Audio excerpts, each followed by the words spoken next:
അത് നമ്മളെ ജയ്പൂർ കോട്ടന്റെ ഒരു പ്രീമിയം കൺസെപ്റ്റിൽ കൊണ്ടുവന്നാണ്. ഇതിന്റെ കളർ ചേഞ്ച് പറയണത് ഇത് ഡിസൈൻ നിർത്തുന്നതിന് മുമ്പ് ഇത്രയും കളേഴ്സ് ഇതിൽ അവൈലബിൾ ആണ്. ഒന്ന് ഗ്രീന്, ഒന്നൊരു മുന്തിരി കളറ്, ബ്രിക്ക്, പിന്നെ റോസ്. 5 കളർ ചാർട്ട് ഉണ്ട്. അതിന്റെ ഡിസൈൻ വരുന്നത് ഇങ്ങനെയാണ്.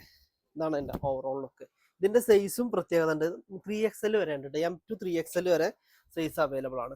പാൻറ് ചെറിയൊരു പലാസോ തന്നെ പാൻറ്റാണ്. ഷാള് വരുന്നത് നല്ല പ്രീമിയം ലുക്കിൽ തന്നെ ഷാളാണ് കേട്ടോ. നല്ല ഡിസൈനൊക്കെ തന്നെ ഒറിജിനൽ ജയ്പൂർ കോട്ടനാണ്. ഇതിൽ തന്നെ M to 3XL വരെ സൈസ് വരുന്നുണ്ട്. അതിന്റെ വേറെ ഗ്രീൻ ഷെയ്ഡാണിത്. ഇതിലും M to 3XL size available ആണ്. പാൻറ് ഉണ്ട് ഒരു സെമി പലാസോ വരുന്ന ടൈപ്പാണ്. ഷാൾ ഇതേമാതിരി തന്നെ പ്രിന്റ് ഉണ്ട് കേട്ടോ. M to 3XL ആണ്. അതിൻ്റെ ഒരു മുന്തിരി കളർ വരുന്നുണ്ട്. വേറെ പാൻറ് പ്ലെയിൻ തന്നെയാണ്. സെയിം ഡിസൈനാണ്, സെയിം ഷാളുമാണ്. കളർ ചേഞ്ചുകൾ മാത്രമാണ് കേട്ടോ. ബ്രിക്ക് ഏറ്റവും നല്ല എൻക്വയറിയുള്ള കളേഴ്സുകളാണ് അതൊക്കെ. അതുകൊണ്ടാണ് ഞാൻ വല്ലാതെ നൂർത്തി കാണിക്കാത്ത ഷാളൊന്നും. ഞാൻ ഏതെങ്കിലും ഐഡിയ ഉണ്ടെന്ന് പറഞ്ഞാൽ മതി. അപ്പം അതിനനുസരിച്ച് നമ്മൾ നൂർത്തിയിട്ട് സെറ്റ് ചെയ്ത് കേട്ടോ. ഈ കളേഴ്സ് വീഡിയോസിൽ കാണാൻ ഭയങ്കര ഡിം കളറായിരിക്കും, പക്ഷെ ഇത് ഒറിജിനൽ നല്ല പിങ്ക് ഷെയ്ഡിൽ നല്ല വൃത്തിയുണ്ട് കളർ, നേരിട്ട് കാണാൻ കേട്ടോ. അതിൻ്റെ ഷോളാണിത്. ഒക്കെ 3XL വരെ അവൈലബിൾ ഉണ്ട്. പ്ലസ് സൈസ് ആണ് ഇതിൽ അവൈലബിൾ വരുന്നത് കേട്ടോ. M to പ്ലസ് സൈസ് ഉണ്ട്.